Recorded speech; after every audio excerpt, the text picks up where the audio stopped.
Okay, I think it's live streaming.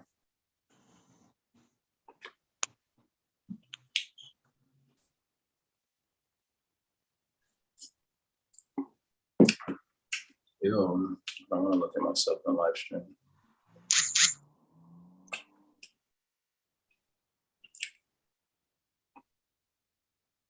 Okay. Do I have to press play on the live stream also?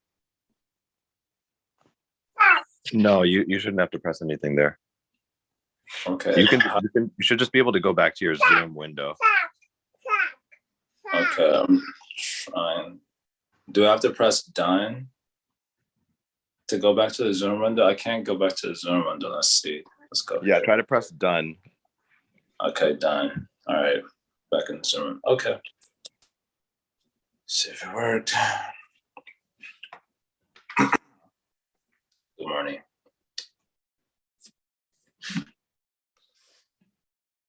Let's pull this up here so we can't turn on.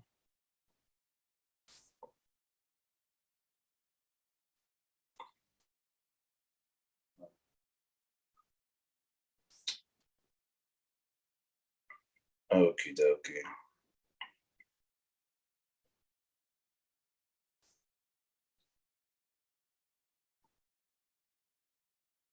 Okay.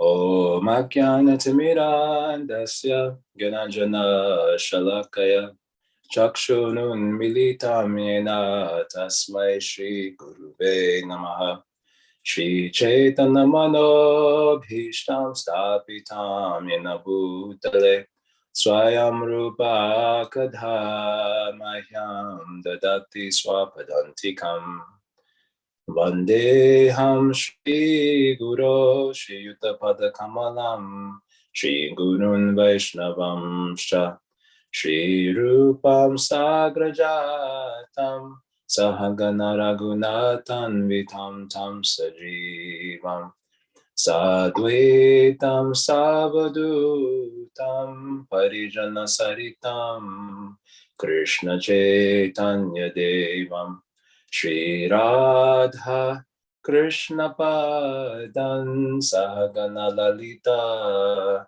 Shri Vishakan Vitam Sha Paramananda Pattaya Prema Vakshaksharayate Sarvada Sarvasevyaya Shri Krishnaya Namostume Madeka Bandha Masangen Manguro Man Mahadana Man Nistaraka Man Bhagya Mandananda Namostute Radesham. So the Hiranyakashipu's conquest over all the cosmos was described. His utter dissatisfaction despite conquering the cosmos was also described. And so Hiranyakashipu becomes the symbol of the dissatisfied humanity, using Prabhupada's language. He's the archetype of the end result of the material endeavor.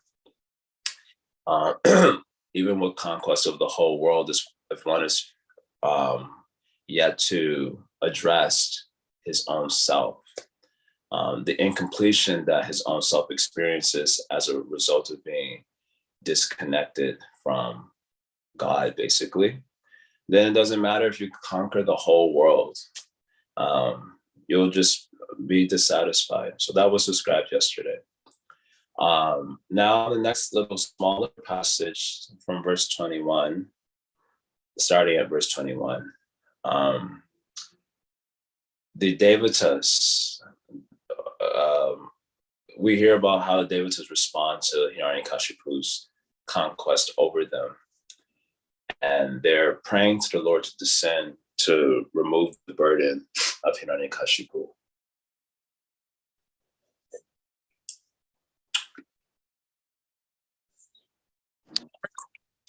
Flu bomb. All right, let's hear these verses. Everyone, including the rulers of the various planets, was extremely distressed because of the severe punishment inflicted upon them by Hiranyakashipu. Fearful and disturbed, unable to find any other shelter, they at last surrendered to the Supreme Personality of Godhead. Vishnu, this is the next verse. Let us offer our respectful obeisances unto that direction where the Supreme Personality of Godhead is situated, where those purified souls in the renounced order of life, the great saintly persons, go, and from which having gone, they never return. Without sleep, fully controlling their minds and living on only their breath, the predominating deities of the various planets began worshiping Hrishikesha with this meditation. I'm going to finish the passage and then come back.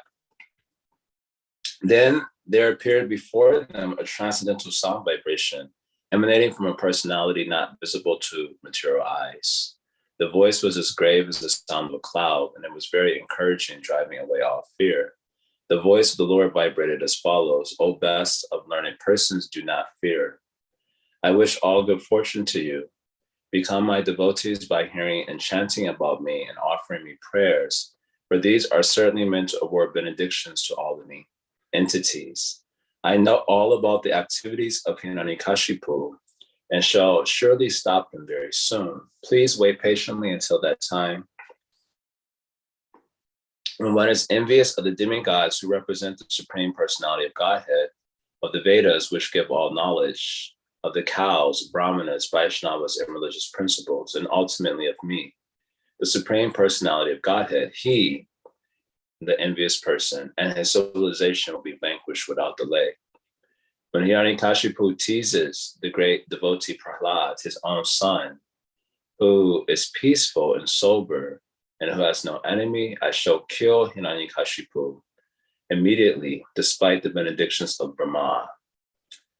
And then the last verse of this passage, the great saint Narada Muni continued, when the Supreme Personality of Godhead, the spiritual master of everyone, thus reassured all the demigods living in the heavenly planets, they offered their respectful obeisances unto him and returned confident that the demon Hiranyakashipu was now practically dead.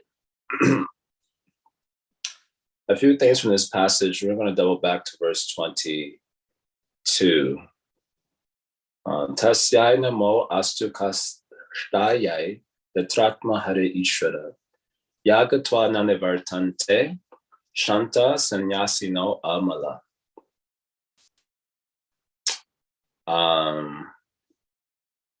So here they're offering their obeisances onto the direction where Hari can be found.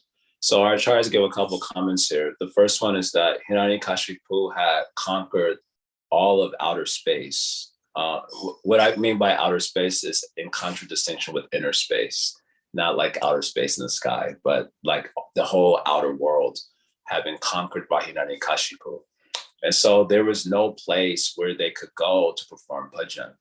Usually when you want to perform worship, there's usually rituals that can be done in particular spaces that help the various faculties of the body become tuned in to sort of the frequency of communion.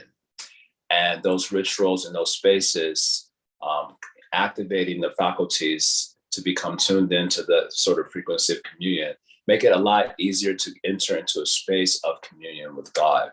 And so we often want to take advantage of those rituals and of those spaces that activate our faculties in that way. Therefore, we say things like, go to Vrindavan. Why go to Vrindavan? Because Vrindavan has a certain numen. I hope you know this word, now I use it quite a bit. Numen means the spiritual quality of an object or of a place or of a person. It's called the numen of the person. So when you go to a place like Braj, then the numen of Braj, its spiritual Shakti, just immediately reconciles the senses to the purpose of divine communion with God. And so oftentimes, just like, for example, talking to different friends, we're into our various sense gratification, but we're talking about going to Vrindavan and jest, but we also mean it seriously, that when we go to Vrindavan, I bring my A game. When I'm in New York, when you're in Michigan or wherever we're in our respective locales, we may not feel the pressure to bring our A game to our bhajan, to our various rituals like rising early in the morning and singing the morning prayers and so on. We're just like kind of wishy-washy about it. But when we go to the Dham, especially if we're not going to be there for an extended period of time, we feel obliged by the place, by the power of the place, to bring our A game. In other words, to become fully reconciled to the purpose of such a place and the purpose of such a ritual, and acting as a conduit for communion with God. And so we as, devotees of the Lord, or even spiritual people who are like yogis and so on, they want to take advantage of pilgrimage to such spaces and take advantage of such rituals in order to do that. But Hiranyakashipu has conquered all of the outer spaces, so you can't move around so easily in order to take advantage of those spaces to help activate the reconciliatory influence of those spaces on our senses. So not being able to move to those spaces, then what does one do? That is the question. And so that is the prayer that is being offered here. Tasyai namo astu kashtayai yatratma hari ishvara. So this is the sense of this particular phrase, and one of the senses here is that we offer our obeisances to Hari, who is the Ishvara, and the Atma, the super soul of everyone. We're offering our obeisances to that Hari, who lies in all the directions. So the devatas are saying we're not able to move or go to those spaces, where bhajan should be conducted. Maybe we're not even able to perform those rituals by which our faculties can become reconciled to God, and we can commune with him there, because Hiranyakashipu has stopped all yagyas. He was like Vena with actual power. So he stopped all yagyas, and everyone was afraid to do anything because he would immediately be alerted to their performance of spiritual activity and kill them.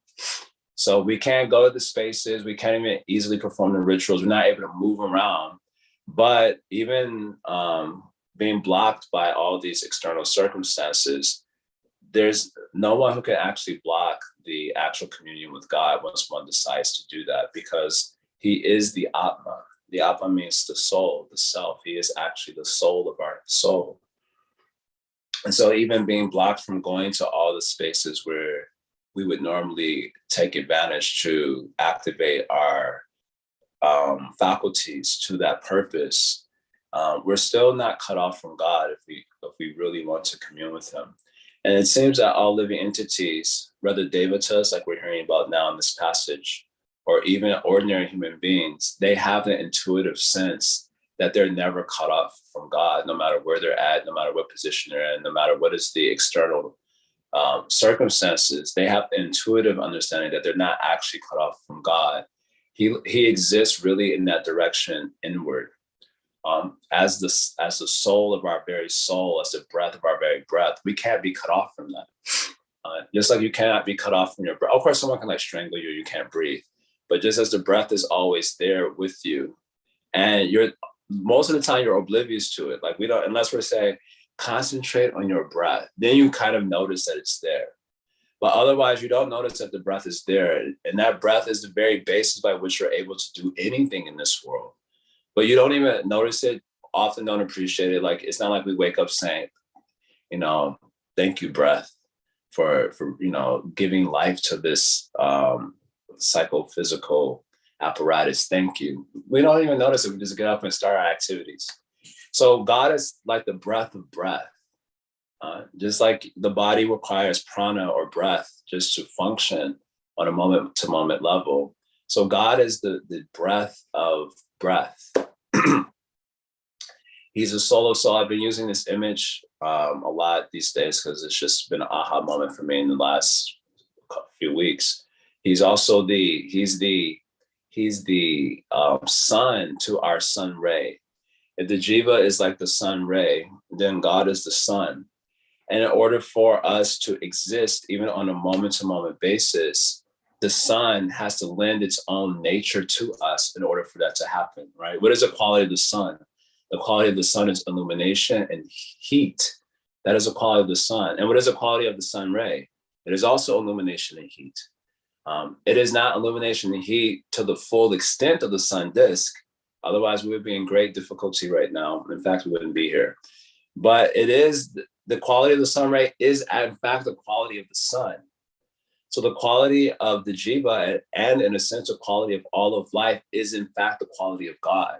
And we can never be separated from that. As soon as we're separated from that in any sense, we would cease to exist. Just as if the sun ray could somehow become truly detached from the sun disk, then it would immediately cease to exist. There would be no existence for the sun ray.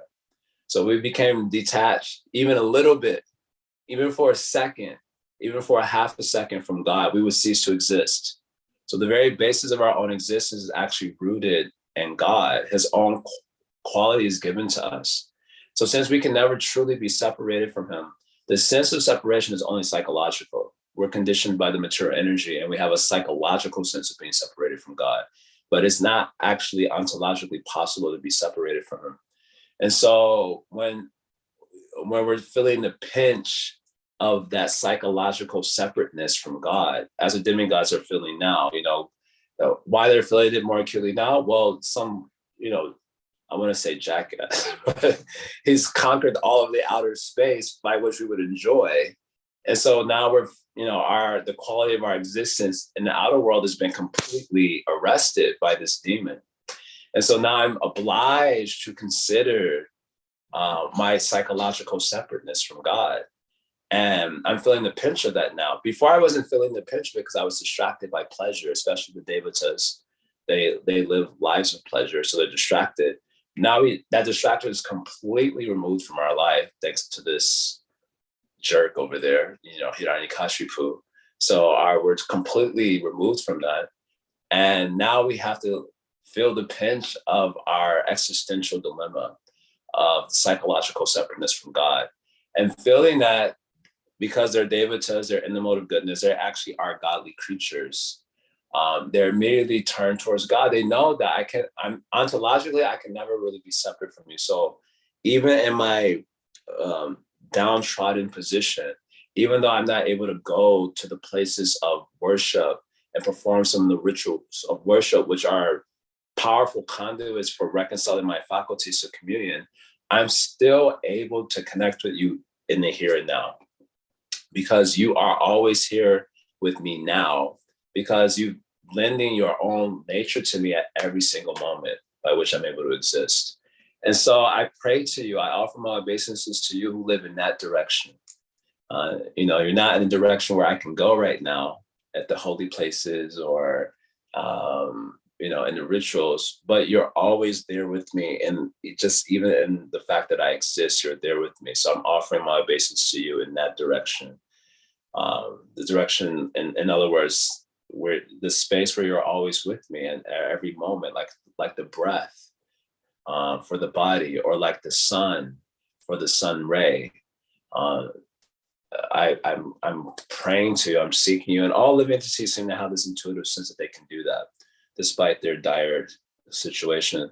So I kind of find that to be very powerful. Just and in a sense, this is when worship really starts in a certain sense.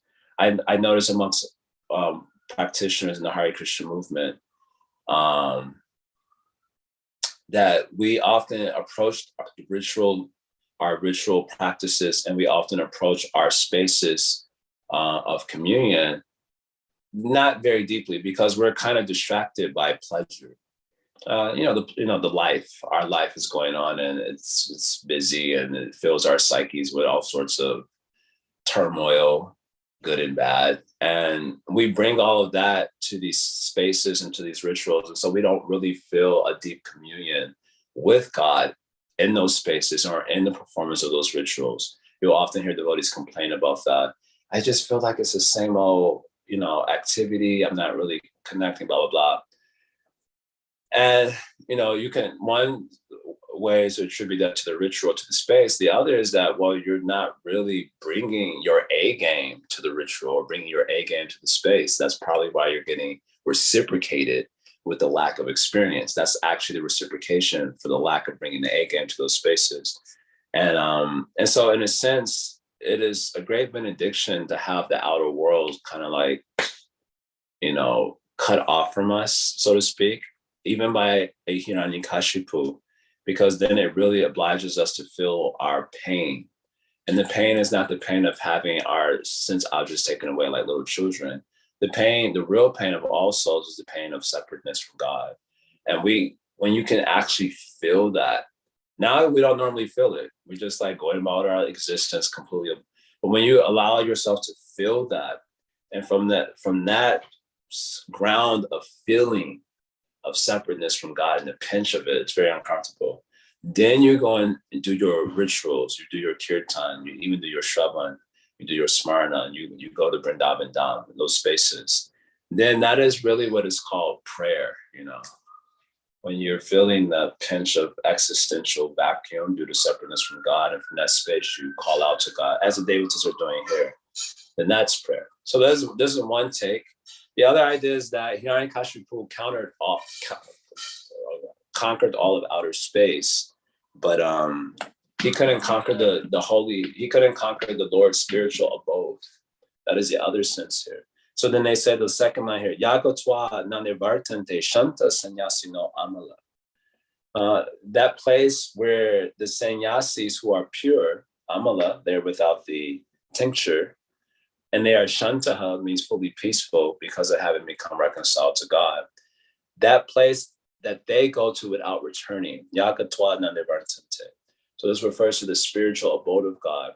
So since that world of God is beyond matter, that was beyond the reach of Hiranyakashipu's conquest. So God is existing in that abode where the pure sannyasis go without returning again to the earth. And he's there, so he's kind of like safe and sound. So that's the direction in which we're sending our prayer and asking you to reciprocate. So I found this particular verse to be very meaningful. They did this without sleep, fully controlling their minds and living on only their breath. The predominating deities of the various planets began worshiping Hirishikesha with this meditation. So it's just amazing when the outer world is really arrested by some powerful force like a Hiranyakashipu, how immediately, for those who are, again, having a godly nature like the devatas, how quickly they can really start to perform very excellent bhajan. Normally, they're not going to be doing this. No sleep, fully controlling their minds, living only on their breath. No one lives like that until you really kind of have to. You have to face the pinch of what it means to be separate from God and perform powerful bhajan. So it's hard to say what is good and what is bad. Hiranyakashipu is, of course, a bad, on the one hand, but that badness of his conquest is, in some sense, just a superficial import of the situation. Because if it leads to such amazing bhajan, then maybe it's good that this thing happened. You know the story. Sorry, I'm going to drink some of my my flu bomb here because it's hot and it's effective when it's hot and not effective when it's cold. So I want to take a sip of it. Don't mind. I'm going to break the flow of the discussion for a second.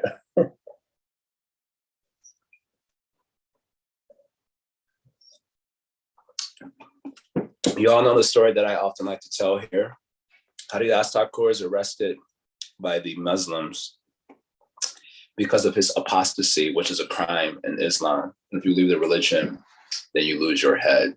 That's a standard that is still practiced today, by the way. Not just some like medieval archaic thing. Still practiced in many of these strictly Islamic countries of today. In any case, he was arrested for punishment. And when he got in prison, all the prisoners, they were like, oh, great. Haridas Thakur has come. He is a great saintly person. Let us ask for some ashirpada, some blessing. And when they asked him for blessing, he said, may you all remain like this. So immediately they freaked out. It's like, we're in prison and we're suffering, we're struggling. Now he's giving blessing. May we all remain like this. So they were very disturbed in mind to hear such a benediction, with air quotes. And then seeing them so disturbed, Haridas Thakur, oh, no, you've misunderstood me. So he gave the import of his benediction, saying that you're all reconciled to God because of this prison life. You're not performing fruitive activities of karma. You're all deeply like in prayer to God. Please help us and please. So may you remain like that, where the karmic life is sort of renounced, detached, and all your faculties are just reconciled to God contemplation and God rapture. May you remain like that. And he said, actually, in a few days, you will be released from prison.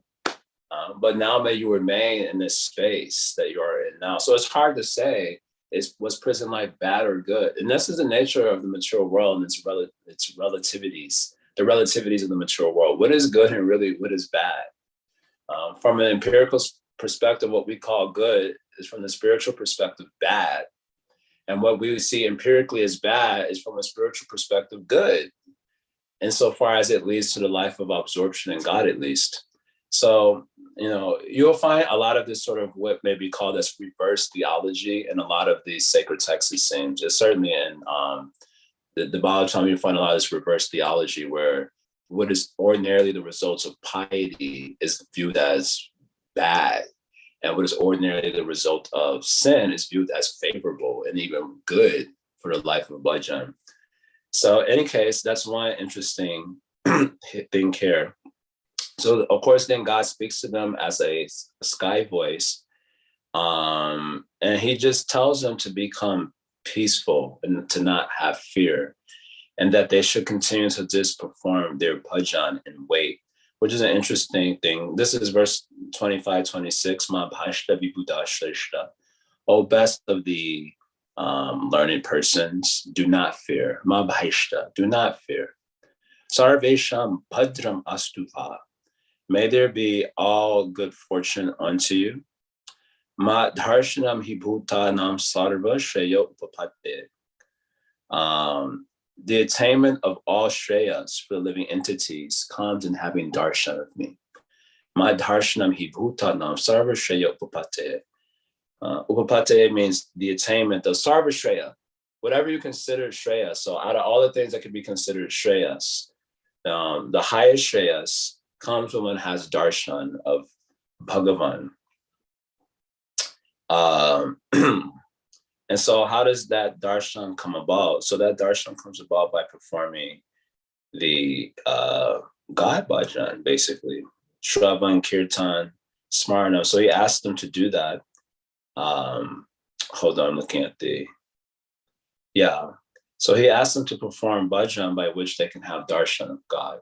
So that is one's hearing, that is one's kirtan, that is one's remembrance. But again, the sort of Shravan, Kirtan, Smarna that is informed by the pinch of the visceral pinch of God separateness, which is not an ontological truth, but it is a psychological experience of the soul right now. We're separate from God. And when you actually feel that and you're devastated by it to some degree, and then you sing out in song, or you open your heart through your ears, and your mind through your contemplation, because they've been forced open basically by the force of that feeling of God's separateness.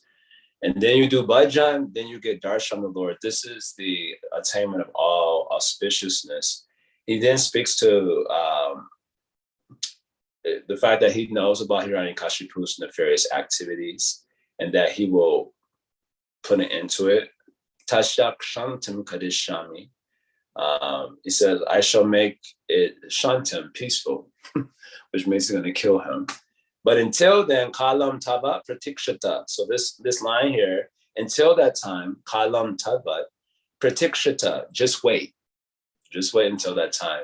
So Sri Vishwanath's commentary is very short here, where he says, this means that until I come out of the pillar as Nrsingadev, you're going to have to wait and just tolerate.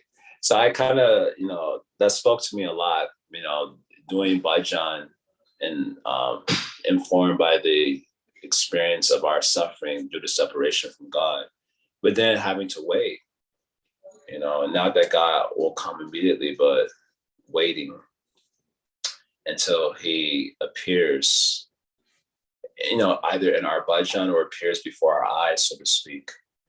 So this is spiritual life. The ability to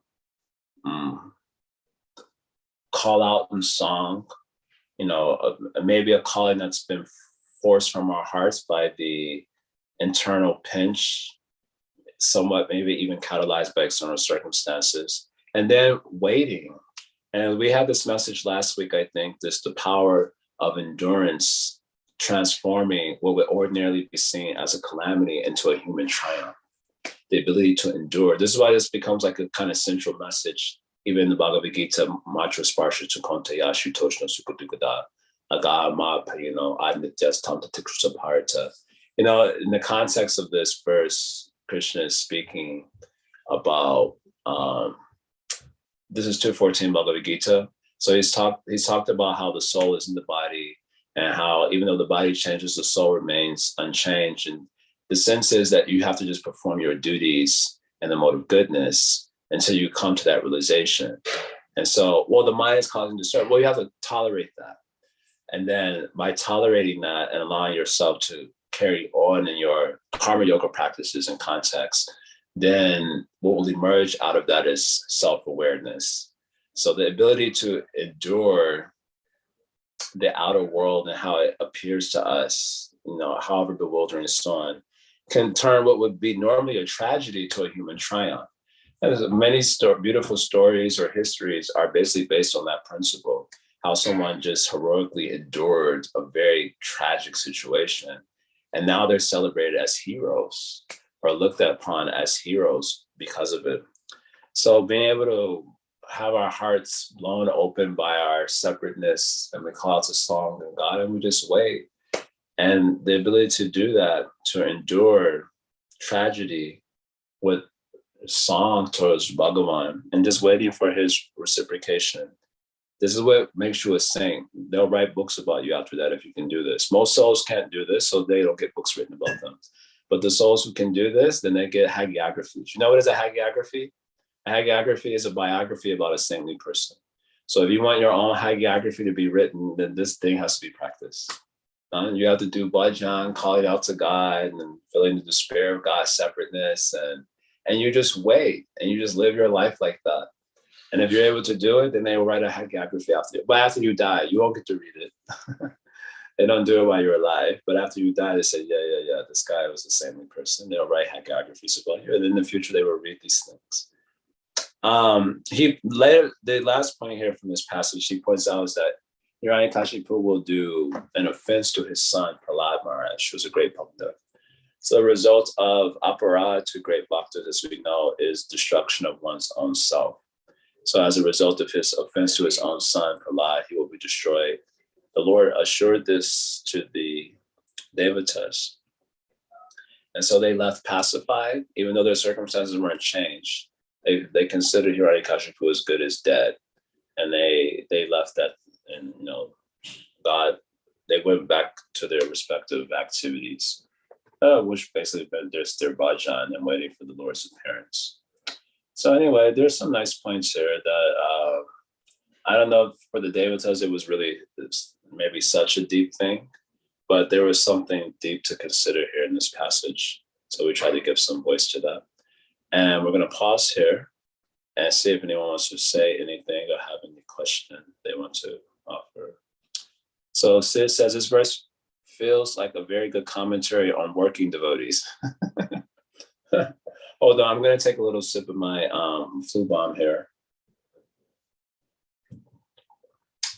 It's mad tasty, even though it's like heavy in the throat. Okay, this verse feels like a very good commentary on working devotees. Externally bound by money and marriage, unable to be in the external places where one normally goes to commune with God. Only recourse is to turn inwards and engage in hearing and chanting. Yeah. Absolutely. Interestingly, I forgot to mention in Prabhupada's Purport, though, he does give voice to actually going to the Dham, just living there, which was brought great solace to my heart to hear that. Prabhupada writes here, I just want to read it. He says here,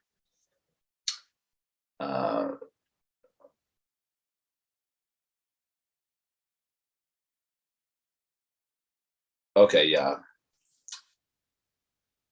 Oh, this is a wrong verse here. Hold on. I'm looking at the wrong one, I think. Yeah, sorry, here it is. I was looking at the wrong verse. So Prabhupada writes here, during Hiranyakashipu's time,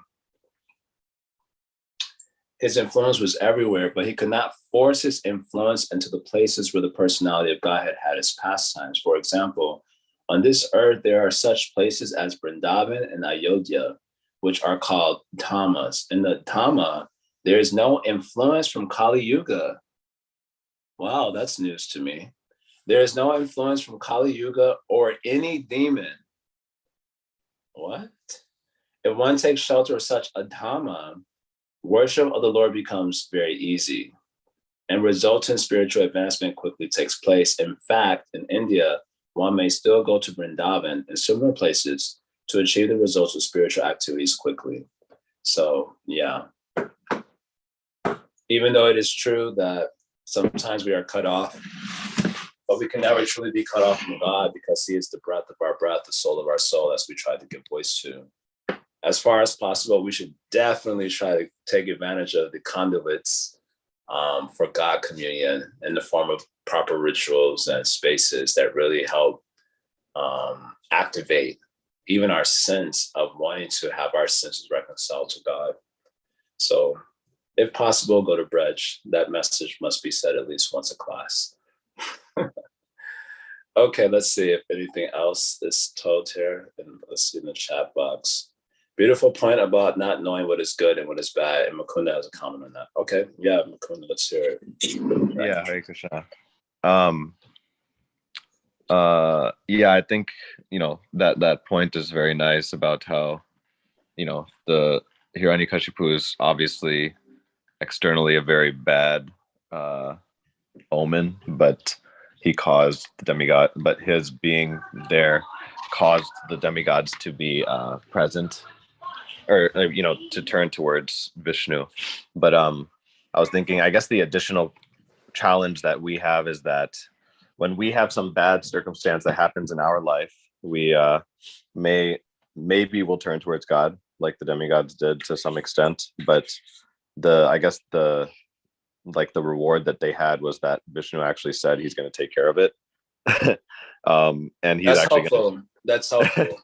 Yeah, and he's also going to do it the way that they want, right? Because one thing that we as devotees are aware of is that we may pray to Krishna for something, but he may fulfill it in a way that we weren't expecting, or he may just not do what we were asking for, even though it's ultimately probably for some good that we're not seeing. So I guess it's just a comment, and I was wondering if you wanted to share anything on kind of that additional challenge of Krishna maybe not fulfilling what we're asking for. Well, in the case of there's one thing that the case of the devotees and let's say the contemporary devotee have in common is they don't know when God's going to do his work. He said he will do it, so that's definitely assuring, but he didn't exactly say when. Precisely on this day I'm going to appear and do this. Okay, he gave some indication. When he persecutes Prahlad Maharaj, then I'll come that time. So they had maybe a sense when Prahlad started getting persecuted, okay, any day now, but still the Lord didn't come right away. So this sort of fear and lamentation that can come in the waiting period is something that we probably share in common with the devatas in that sense. I think perhaps, and this is a full speculation, but you know how in Krishna Lila, when Kamsa is serving Devaki by being her chariot driver on her wedding day, and Devaki was like, no, we ain't having this. You doing that devotee worship and you're going to get benefit. No, we ain't having that. So they're like, hey, yo, Kamsa, you fool. Don't you know the 8th child is going to kill you? And that way they want to get him to attack her. And that way Krishna's appearance can come sooner. That's kind of the whole idea there. So here's maybe I don't know if in Narasimha Lila this happens, but you could get a sense that Davis is like, okay, if he attacks Prahlad, God gonna come somewhere around that time. So that's egg him on a little bit, put a little whisper there, get him to start attacking Prahlad. Of course, that's how does operate? I don't know. Anyway, but one thing that we do share in common with the Devatas is that the waiting period, and you don't know precisely when God is going to do his work. And to your question though, the Davids has at least had a sense that they're going to have their desire fulfilled in the way that they want. Like Hiranyakashipu was going to be killed, it's going to be removed from the picture. Whereas in our case, God may not fulfill our desires, or he may fulfill them, but not precisely in the way that we want. Yeah, to that, all we can say is that the message that we hear from the Bhagavatam is that Krishna often fulfills the desires of his bhaktas, especially the greater ones who are participating in the culture of pure devotion to him, but have mixed desires, that he will fulfill the desires in such a way that those desires are unattractive to them, or fulfill them after the desire becomes unattractive, like in the case of Dhruva Maharaj, where he becomes the unrivaled emperor of the universe, which is what he desired, but that position was utterly unattractive, juxtaposed to his God rapture that he experienced from actually having darshan of the Lord, having the Lord touch him with his conch shell, and the explosion of ecstasy that came from his mouth because of contact with God. Then all the things that he wanted become utterly unattractive. And from 5th Canto, chapter 19, verse 27, the message to such bhaktas who participate in such culture of devotion is that God will fulfill our desire, but not in a way that it keep us like hankering. He'll fill our desire in such a way that we don't hanker for anything else anymore. In that sense, he fulfills our deepest longing in doing his own work of fulfillment. Another good example of this is in the Rasa Lila, when the gopis inquire what type of lover Krishna is. They're chastising him. Like, we've surrendered to you, and now you disrespect us by disappearing this way. But then when he's giving his answer that how he disappeared in order to bring out their deeper love for him, and that way they became like a wealthy person, a poor person who had gained some wealth and then lost it and couldn't think of anything else. So in the commentary that our devotees offered to that particular verse,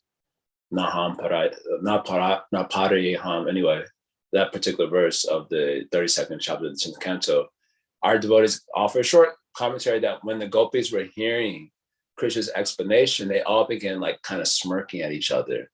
Like, oh, he was actually fulfilling our desire, and in like a very unique way. And they all started looking at each other with sidelong glances and smiling, saying that God had actually, in his own work of fulfillment of desire, had done something special. And they felt very overjoyed by that.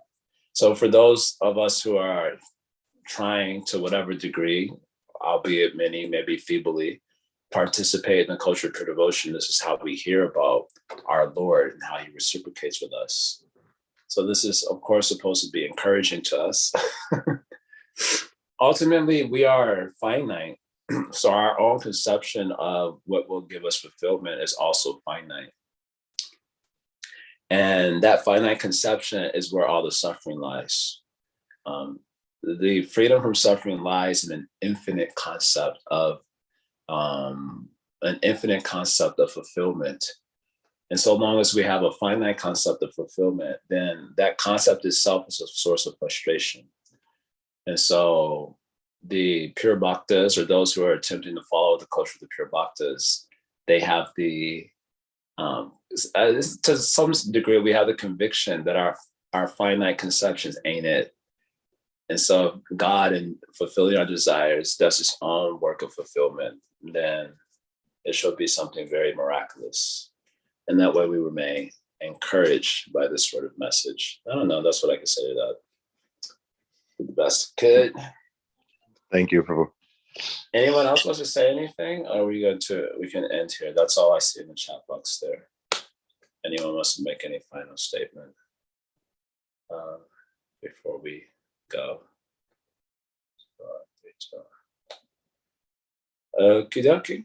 So we'll pause here for today then, I think. And Jai Radhe Shyam. Hare Krishna, Hare Ram, Nitai Gaur, Hare Shyam, Jai Krishna Balaram, Radha Govinda Ki Jai. Go Premanandi, Hari Hari Bolo.